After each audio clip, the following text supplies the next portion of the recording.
And all of these are being recorded, and here is where we are in our um, the series so far in 2025. And so you can see this is the first one of the surface water treatment sessions. In 2 weeks, we'll be doing another one, filtration. And then we're at the end of 2025, but don't worry, we have plenty more in 2026. So this is our schedule for 2026. And we'll be going all the way up until July. So lots more fun to be had. And then these are being recorded, as I mentioned, and this is where you can find those recordings at this website. This is the URL up here. And then there's wastewater and drinking water ones on the same page. And then be sure to sign in to get credit for attending each one of these.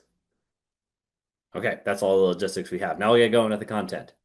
Okay, so today we're going to go talk about surface water treatment, coagulation, flocculation, and sedimentation, which is part of the treatment process, of course. And so what is the purpose of treatment? What are we trying to do here? So just in general, for water treatment, the things that we're trying to do is reduce turbidity. And so you can see in this photo on the right over here, this is the Rio Grande flowing through Albuquerque. You can see there's just tons of mud, a lot of just sediment in the river, and it's okay. It's not bad. That's naturally occurring, but of course you don't want to drink all that. And so point of treatment is to get rid of that turbidity. And turbidity really is just a measurement of the amount of stuff in the water. It's a measurement of the light going through it, so how visible light is going through that. So we want to reduce that turbidity. And that really just means removal of the suspended solids. So you'll see that abbreviated as TSS, total suspended solids, and that's the stuff kind of just floating around in suspension in the water. Then there's also removal of dissolved solids, so TDS, total dissolved solids for that measurement. And that's any chemicals that's dissolved in the water, just like how you dissolve some salt in the water. So total suspended solids, total dissolved solids. Those may, some of the chemicals could be harmful, but in general, like the sediment and stuff maybe isn't harmful to you, but you want to get rid of it because it's not pleasant. Um, but then an important thing for acute treatment, so acute meaning short-term sickness, is for the removal of organisms like bacteria and viruses. Um, and then lastly, treatment in general, we want to alter the water chemistry potentially, and that could be for like corrosion control in case you have aggressive water that's deteriorating your pipes, or maybe you want to add fluoride or something for teeth. So these are the overall purposes of treatment. And some of these relate to what we're going to talk about today, coagulation, flocculation, sedimentation. Okay, so here is the treatment process. And this is actually the plant that I used to be an operator at. This is the Bozeman, Montana drinking water plant. And so I did a whole overview of this to one of the first sessions, but just to go over kind of the process. So the very first thing is from the surface water. There's the water coming in, and there's usually some sort of a bar screen to we're removing the biggest chunks of sediment and the big things like sticks. And then as it gets into the plant, we're removing the next level of just one set of smaller, like grit. So this is where gravel and stuff is removed in the grit removal. And then chemical addition, and then rapid mix to mix up all those chemicals. And those chemicals help with the coagulation, flocculation, and then ultimately the sedimentation. And this is the steps we're going to talk about today. And then later on, next or 2 weeks from now, Matt, I believe, is going to talk about filtration. And then some of these we already, I think later we're going to talk about corrosion control. We did disinfection already, and then fluoridation. I think I'll go over that in a couple weeks. And then it goes out to the system. So today we're going to talk about this section. So this is generally called pre-treatment. Okay, so this is both a physical and a chemical process. Okay, so the physical process is particle settling. So the idea is that these particles are suspended in our water, and we want them to settle out so they're no longer in the water for that to get to the next stage of treatment. Um, and I'll jump back really quick, I guess, to this treatment process. This is what it was at the plant that I worked at. Of course, different plants are going to have a little bit different processes, different filters, different um, kind of equipment, but overall, these are the concepts.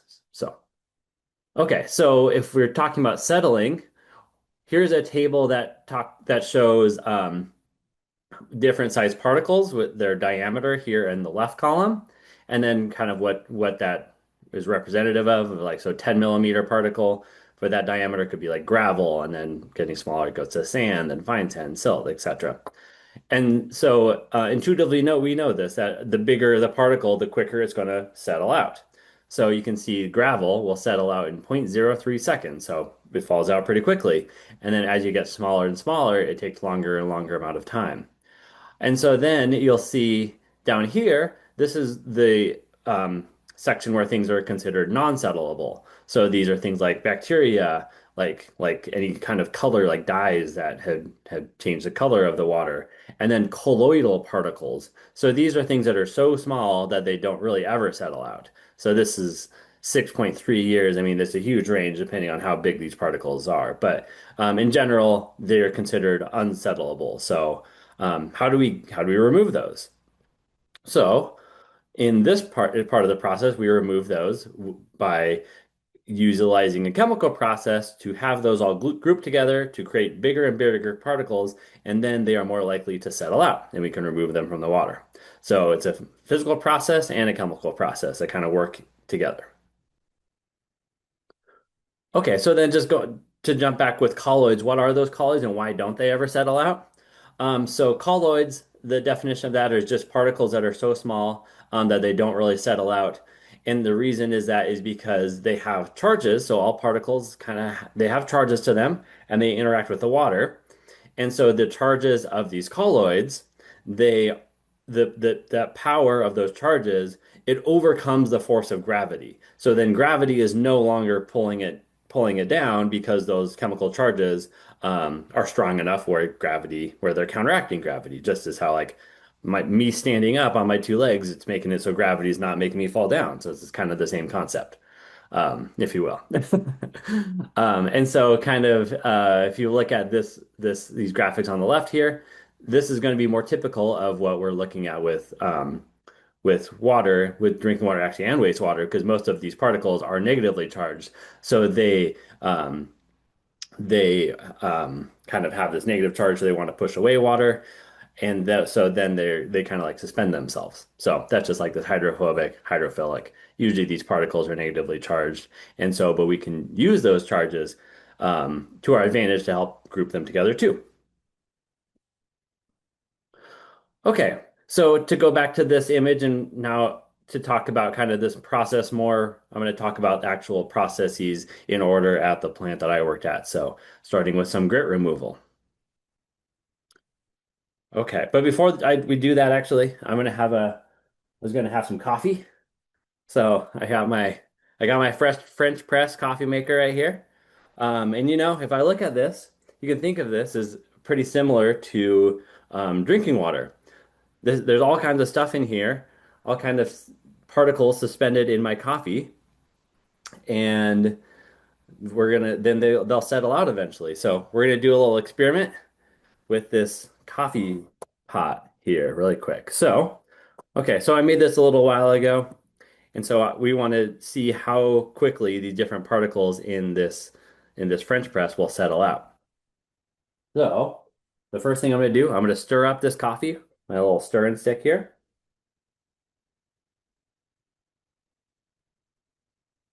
Okay. Oop, and hopefully not spill this all over myself. Okay, so I'm stirring this up. So now we have all these particles dissolved or suspended in here, I mean, all these big coffee grounds. And here, I'll turn on a flashlight. We can look at this closer in a second. Okay. Okay. My little light. Okay, so let's see how well we can see this here. Okay, so I stirred up my coffee. Let's see. You see that okay? I think so. So you can see all these little coffee particles, these coffee grounds. They're all swirling around in here because I just stirred them up. And so there's all kinds of different sizes of coffee grounds in my coffee pot. And so they'll settle out at different rates. I hope. We'll see. And so right now, if I shine my little flashlight that I took from my bicycle, if I put it up next to it, It doesn't really shine through. None of that light kind of goes through this. If I put it behind it, you really can't even see my light at all. Can't even tell it's back here. And so this is really a measurement of turbidity. So turbidity is just a measurement of how much light can go through the column of water. So right now there's lots of stuff floating in there. No light's going through. Let's give it a little while and we'll revisit it.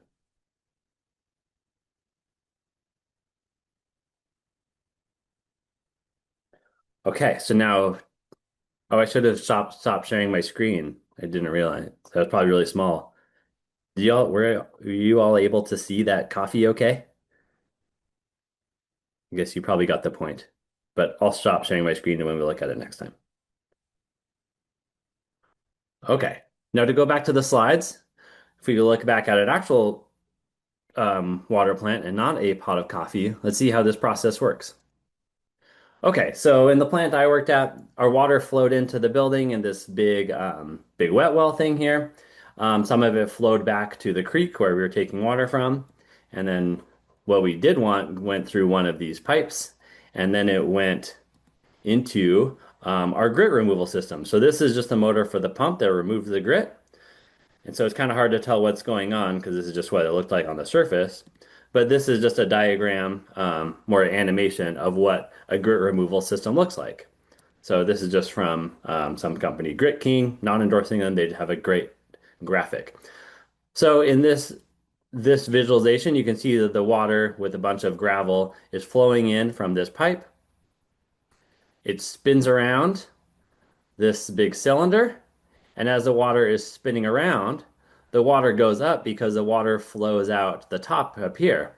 But then the gravel, because it's more dense and it goes along the outside of this cylinder as it spins around, and then it goes down this kind of funnel shaped thing and into the bottom of this pit.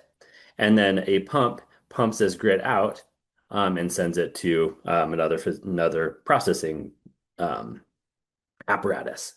And so this is how the grit gets removed, and it's a pretty simple process, and it's all a mechanical, a physical process. And so that is our biggest particles, the ones that are the easiest to settle out. Okay, so then what happens after that?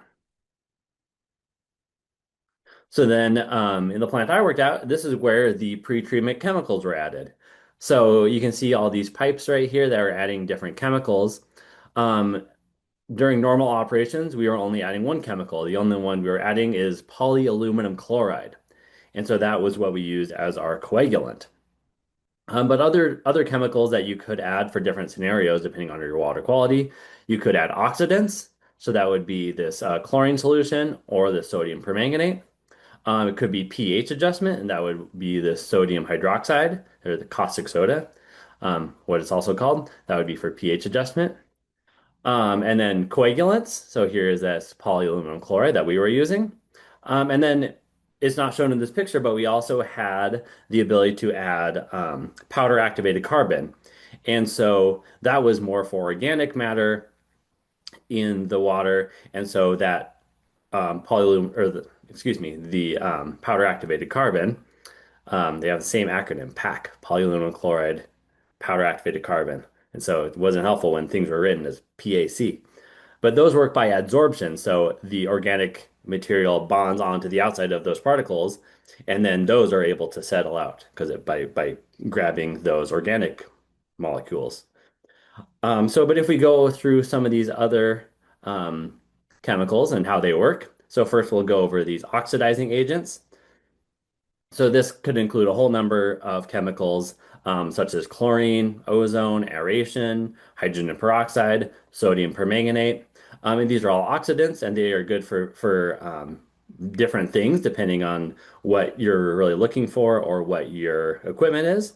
You can see we were able to add chlorine or sodium permanganate, and so sodium permanganate was more for like metals, for iron and potassium or iron and manganese. Um, and so different chemicals have different advantages and disadvantages. And so what does oxidizing do, or what do those oxidizing agents, what is their purpose? They precipitate out contaminants such as iron and manganese. So some things that are dissolved in the water, with oxidation, they'll form into precipitates, so solid particles, then they can settle out. It also decreases volatile organic compounds, disinfectant byproducts, hydrogen sulfide, and carbon dioxide. They can also help with coagulation, and they do that by neutralizing these negatively charged particles. So that's what oxidants could do. Okay, and then coagulants. So that's polyaluminum chloride in this case. But there's a whole number of those. Alum is super common, really popular. Sodium aluminate, ferric sulfate, ferrous sulfate, ferric chloride, different polymers. So there's just a whole list of coagulants, and this list could go on for sure.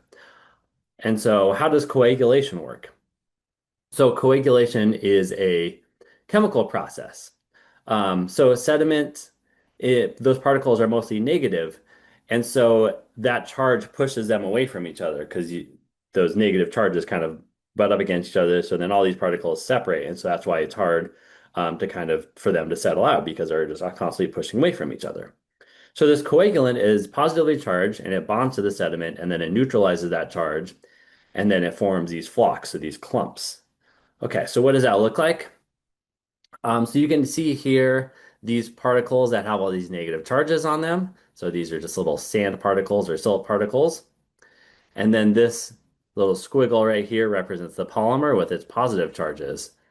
So then this polymer attracts the sediments because positive and negative charges attract each other, and then it forms this clump.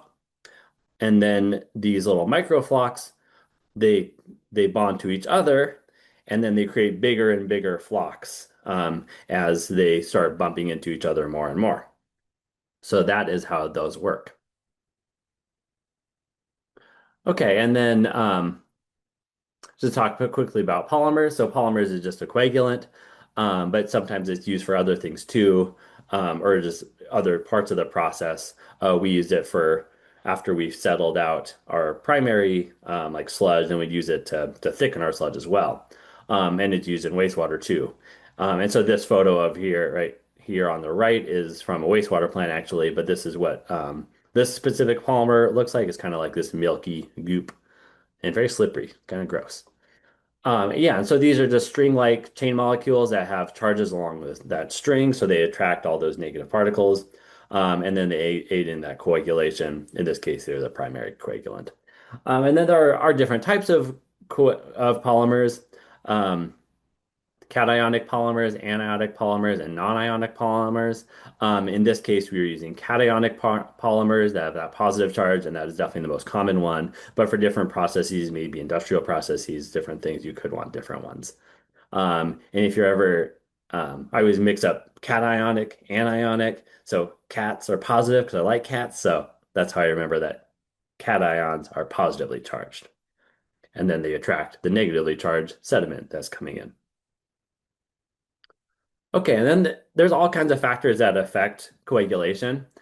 So pH, and we've talked about some of these before. So pH is just a measurement of the hydrogen ions or the positive charges really in the water. Alkalinity, that's related to pH, but alkalinity is actually a measurement of the resistance of acidification. So that the more alkalinity there is, that means the more like buffering chemicals that are in water to prevent acidification. Turbidity, that's a measurement of the amount of stuff in the water. We talked about that. Temperature is a measurement of like the energy in the water. So it's like how quickly all of these little molecules are doing their little dance and stuff. And so that of course affects how quickly things are going to settle out by the temperature of that.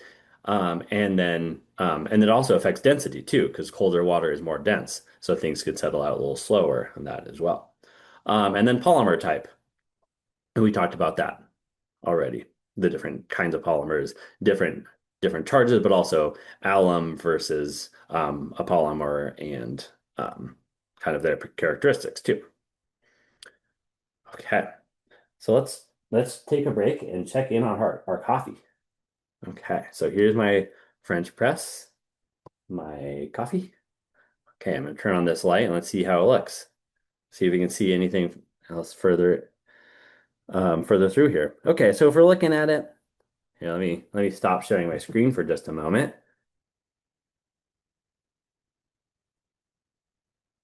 Okay, hopefully you can see me a little better now.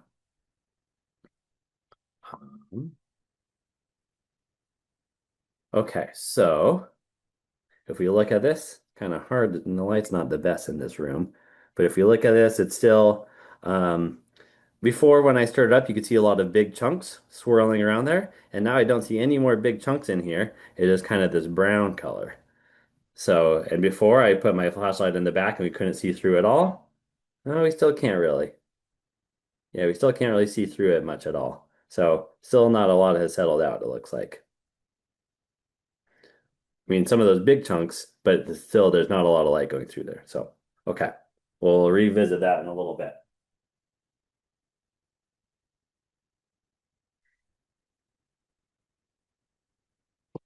Okay, I'll share my screen again.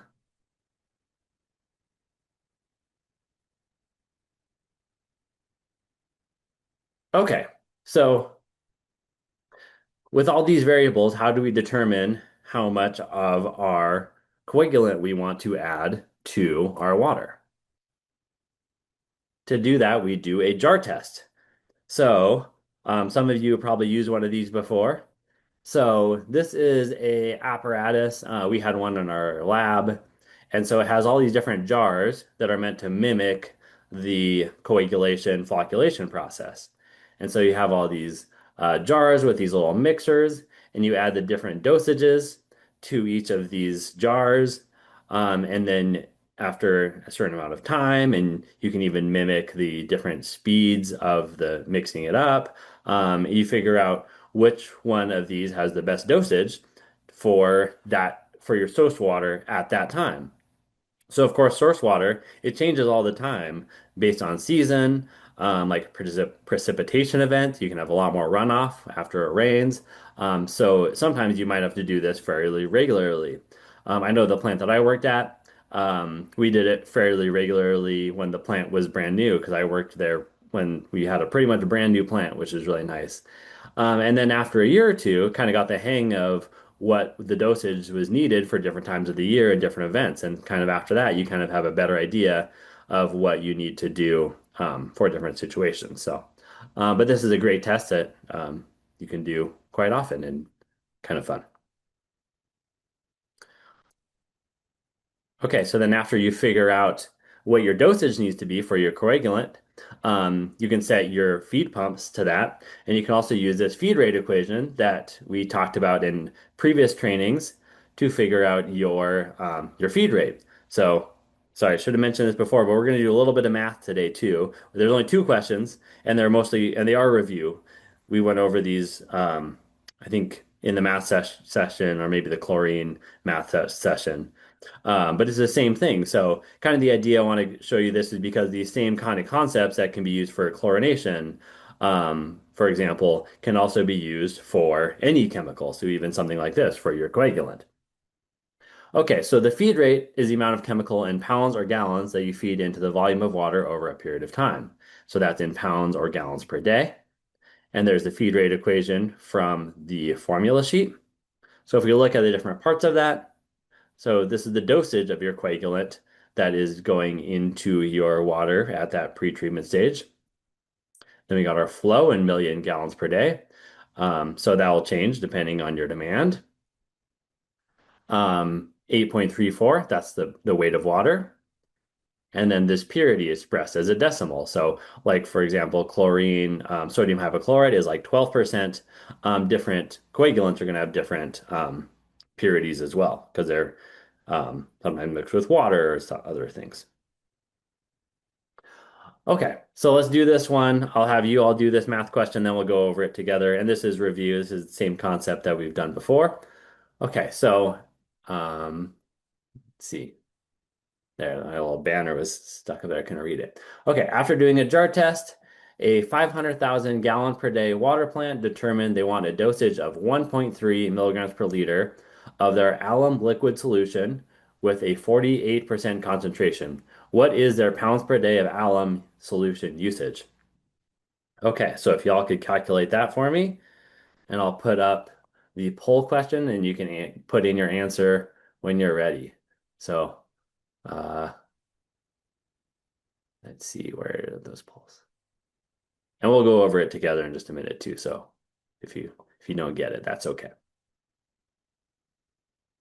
I want to see those math whiz out there because I bet some of you are going to get it. Okay, so looks like the most popular answer was B, 11.3 pounds per day. Then we had a few answers for all of them, I guess. And so when I was making these answers here, this all the other ones that are wrong, they're all an answer that you will probably get if you calculate it wrong. So they're all, I didn't just make up these numbers, so that's why there's probably quite a few or more wrong answers. So, but they do that on the exams too if you're taking the water operator certification exam.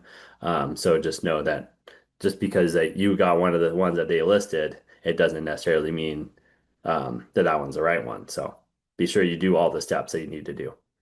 Okay, so let's go over it though. So it looks like B was the most common answer. Let's see if that one's correct. Okay, so we have our formula written down right there.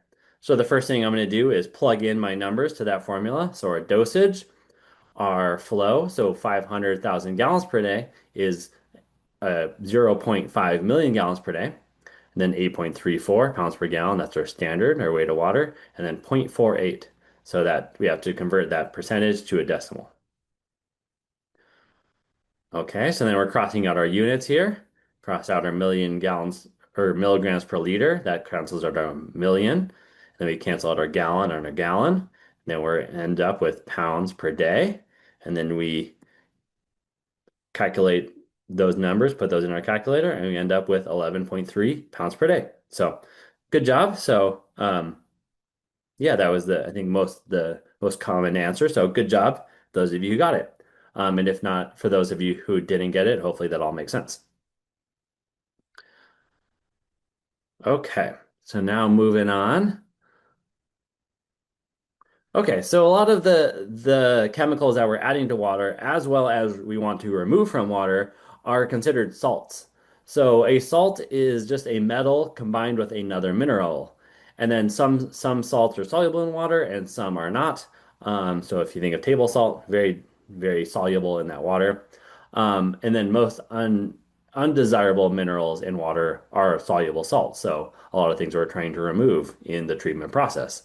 And then add chemicals and adjust pH to make soluble, undesirables insoluble, so then they can be removed. So that's kind of the idea of this oxidation and precipitation is that we want to make those salts that are dissolved in the water unsoluble, so they fall out of solution, they form these solids, and then they're able to fall out into our sedimentation basin.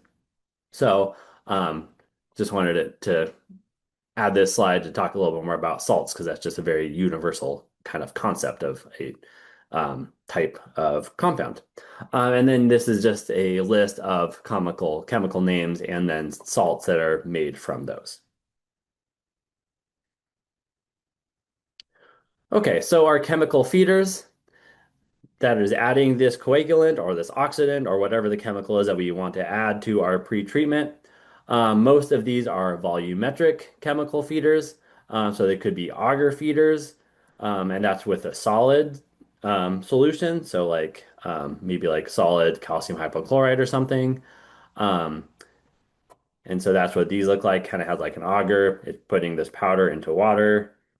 Um, and then this is a liquid positive displacement pump. And so this is what the schematic looks like, but then this is what pictures of these are.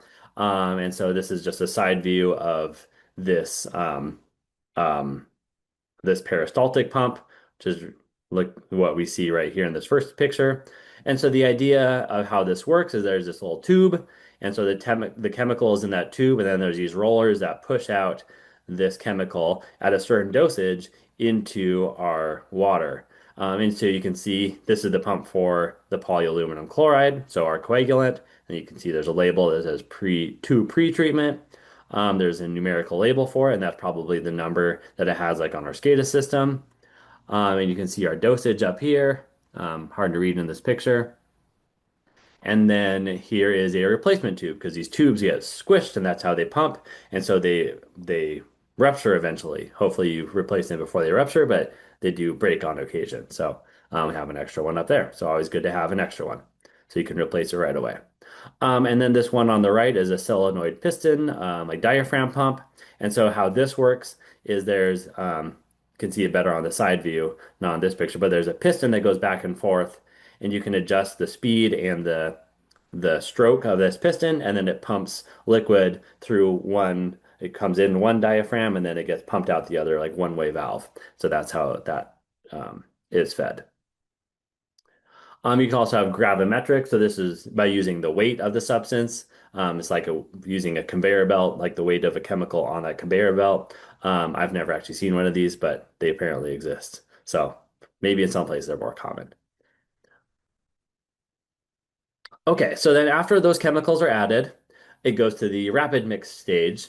And so these are our rapid mixers we had in the plant I worked at. So so they're just motors that are attached to just a propeller on the bottom that just spins around and mixed up the chemicals in this water. And so those are like mechanical rapid mixers. There's also inline mixers that are more like mechanical, but in the pipe. There's then the static mixers, and this is what this animation is showing right here. So you can see the water is flowing through here. So the water is the blue arrow, the chemical is the red arrow, and you can see that as it goes through all these different like little flanges or different things that are in the pipe, it just forces the water to swirl around and all mix up together. And then aeration can also be used for mixing as well. Okay, and the whole point of this is just to get the chemicals mixed up into the water so it can start reacting to all the sediment and all the stuff that we want it to react to. Okay, so then after it's all mixed up, all the rapid mix, so it's all together, then we want to send it to our flocculation basin. So this is what the flocculation basins look like at the plant I worked at. So you can see there's this three different trains is what these are called. So there's three different like treatment routes. And so we could use all three of these in the summer usually, but in the winter when lower demand, we'd only use two of them. But it's nice to have multiple trains so you can maintain them too. And so this flocculation, after the coagulation kind of process that we looked at earlier, that is more of a chemical process. This one, it still has to do with these chemical charges, but it's a kind of a physical process of these microflocks bumping into each other to create larger and larger flocks that then turn from microflocks into regular flocks. And so how do we make these bump into each other? And we do that by having these big mixers. And so this is what these looked like at the plant I worked at. So there's actually three of them, and you can see two of them in this photo. So this is the first one, and you can see in this first one these big paddle wheels. There's four of them, and it goes at a relatively quick pace. And the idea is that it wants to have all these microflocks bump into each other as much as it can. And then it goes out of this chamber and into the next one. And you'll notice this one only has two little wings on our mixer. And this one is going slower than the first one. And the idea is that we still want to make these flocks bigger, have them clump onto each other, but we want to have a slower and slower wheel because as they get bigger and clumped together more, we don't want to break those apart. So each one of these paddles goes slower and slower so we can maximize how big those flocks are. Okay, yeah, and you don't want these to go too slow also because you want to keep all of the sediment suspended because we don't want things to settle out in the flocculation basin. We want to wait to have them settle out at the end in the sedimentation basin. So ours looked like these propeller ones. And this is what in this top diagram, what these look like. But these flocculation equipment, they can also have different mechanisms to make them work, like these walking beam flocculators. And so they're kind of on these arms that go up and down and kind of like mix it with these little contraptions down here. And then turbine flocculator. So this is basically just like a propeller that kind of like mixes it up. So there's various equipment that will do the flocculation process. Okay, and then sedimentation. This is the last stage before or of this process. So this is the largest basin out of all of these, the flocculation, and then with those different kind of propeller or those mixers. And then this is the last one, and it's quite a bit bigger because we want the water to go through there as slowly as possible. And so the water flows through into this basin, and then this is where we want it to go be move very slowly. And so all those flocks that are now as big as they possibly can get will settle out onto the bottom of this basin. And then these sedimentation basins, they have some sort of mechanism at the bottom that will suck out all that sedimentation, all that sludge, um, and then and then move it on to whatever process deals with that sludge. So in our facility, we had these pipes at the bottom that had holes in them. So it's just all these pipes that had all these holes that were, I don't know, about the size of a quarter or something. Then we didn't have to pump it at all because the weight of the water on top of that would push out all that sludge into these pipes, and these pipes would move back and forth, and then those would actually go into a gravity thickener, and then that would thicken that sludge, and then we put in our sedimentation, or excuse me, our drying beds. But different facilities have different kind of mechanisms on how to deal with that sludge. And then our facility, we also had these plate settlers. So these are called plate settlers, but there's also tube settlers that are pretty much the same thing, but just with have tubes going up instead of plates. But how these work, you can't really see it that well in this picture because they're underwater. And so underneath each one of these little like metal things going across is actually a plate that is going down at an angle, and it goes down maybe 10 feet or something. And so these are like stainless steel plates that, in order for the water to exit this chamber and to move on to the next part of the treatment process, it has to go down below those plates and then up at an angle, and it goes slowly at this angle. And these plates are like these metal slippery plates. And the idea is that this sediment, all these flocks, will slide off of these plates and slide down and then fall out of solution. So the idea is that these devices kind of artificially create a bigger surface area for this chamber to increase your sedimentation. And so the water, it flows up through these plates, and then it comes out in these in this little like little trough thing right here. And then you'll actually see there's this little plate right here that actually is making it so um, it flows up and then it has to go down below that plate again. So the idea is that you want to get water from like the middle of that profile at all times, because a lot of the sediment will either be at the bottom or things could float up to the top, and you want to get in the middle of that to get the cleanest water. And so then after the water flowed out of there, it flowed into these troughs and then onto the filtration system. So this is how our facility worked. But there's a bit different other designs as well. Like a lot of times you'll see these circular sedimentation basins. So it's kind of like in wastewater treatment, they have some pretty much the exact same kind of equipment, but usually they're circular and outside. It can be the same thing for drinking water. They can be circular, and it has a like a scraper that goes around the bottom and like funnels all the sludge into the a discharge pipe. So same concept, just different kind of design. And then the last thing I'll talk about is these upflow clarifiers, or the solids contact basins.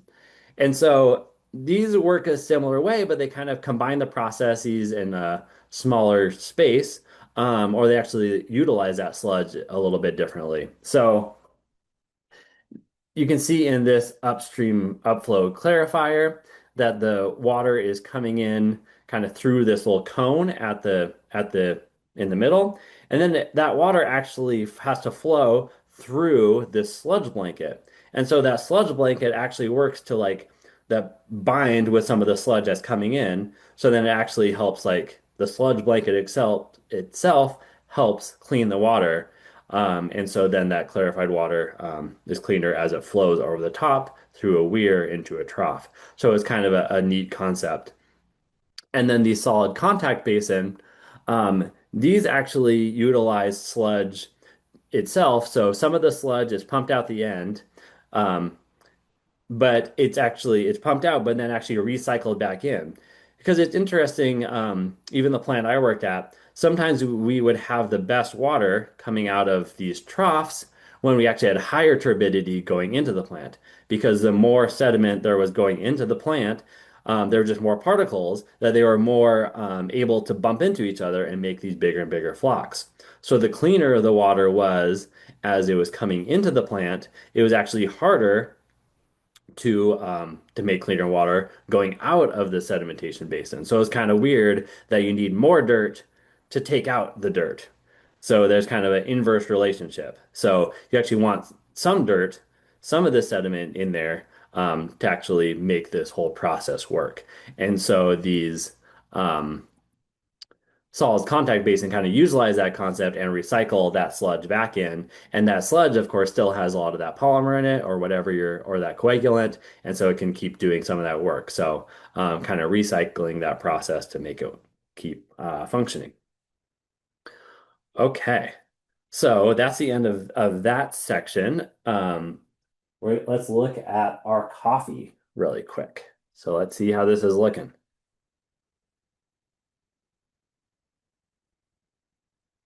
Okay, I think maybe I put too much coffee grounds in general in here because it's not settling out too much. But actually, look, you can see now that as I put my flashlight behind here, you can see that it's starting to settle out. So when I stirred this up probably about a half an hour ago, so it seems like I could tell the very thick, oh, sorry, let me stop sharing my screen for just a moment. So the bigger particles settled out right away. We couldn't see those swirling when we looked at it the next time. And then now you can see the light going through it a little bit more than you could even about 10 minutes ago. So I bet if I wait another hour or so, I'll be able to see this a lot more. But unfortunately, I bet you all don't want to stick around for that much longer. So, okay. So,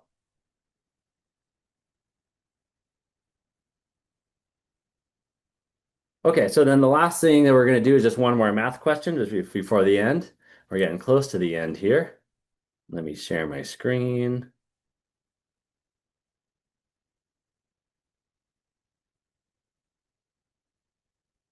Okay. So with these sedimentation basins, let's see. So, like for example, at our plant, we had three different trains, and kind of the idea is that the more time they're in the sedimentation basin, the more kind of stuff is going to fall out. So the smaller particles are going to take longer amount of time, but if you have enough time, a lot more of those will settle out. And so if we wanted our plant to have more time for settling, we would use all three of those trains. And so this gets us back to detention time. So how much time is your water in a specific part of the treatment method? So how much time is that water in these sedimentation basins? Okay, so here's our last, we'll end it on a math question. So find the detention time in hours for a sedimentation basin that is 225 feet long, 80 feet wide, and with a water depth of 11 feet. And the flow is 1.50 million gallons per day. Okay, so see if y'all can figure out the detention time in this sedimentation basin. And this has a few steps in it, so I'll give you, I don't know, 5 minutes or so. And I guess the reason why you'd want to know this is because all these plants are designed for a specific amount of flow, a specific amount of time in that chamber.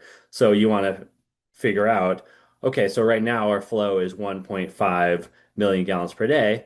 Maybe we're in the peak of summer, so that's the the most flow we ever have. Are we still within our design parameters? And are we still going to get sufficient settling in our sedimentation basin? So you can kind of use this methodology of doing this math to figure out how well your facility is going to work, given its design specifications. Okay, so we had one answer for A and then three for B and three for C. So equal amounts for B and C. So let's go through it together and we'll figure out what we get. I don't remember off the top of my head which one of these it is. So um, we'll find out. Okay, so First, to figure this out, I had to find the volume of the sedimentation basin.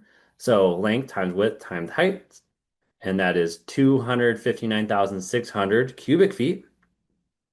And of course, we need to then convert it into gallons because our flow is in gallons, million gallons per day. And then there's 7.48 gallons per cubic foot. And I'm sorry, I probably should have put that up there. But that's something that probably a lot of you just know in your head that there's 7.48 gallons per cubic foot. That's a pretty common conversion. So if you convert that, it's 1,942,000 gallons. Okay, the next thing we'll convert that into million gallons. So we're going to divide that number by a million, or essentially we're just moving our decimal 6 places. And then it's 1.94 million gallons. And then our detention time formula, it's up here, volume divided by flow, and our units must be compatible. And they are in this case, 1.94 million gallons divided by 1.5 million gallons per day. And that gives us 1.29 days. But our question is asking for hours. So the person who said A, I mean, yeah, your answer is right, but that's just days, not hours. So we gotta multiply that by 24, and we get 31 hours. So our answer is C. So if you didn't get it, hopefully that makes sense how we got that answer. And like the other ones, other questions too, all these other 4.15 and the 69.8 hours, those are answers I got by I purposely messed up somewhere. So that's how you could get those. Okay, but that's all we got for today. So ended a couple minutes early. So, oh, I have the wrong one highlighted here, but this was today's the fourth. So come back next week for the surface water filtration number two, or surface water treatment number two, filtration. Okay, and we ended a few minutes early. So if you have any questions, happy to answer any questions. So thank you all for joining today, and we'll see you in a couple weeks. But I'll stick around for a few minutes. Somebody has questions.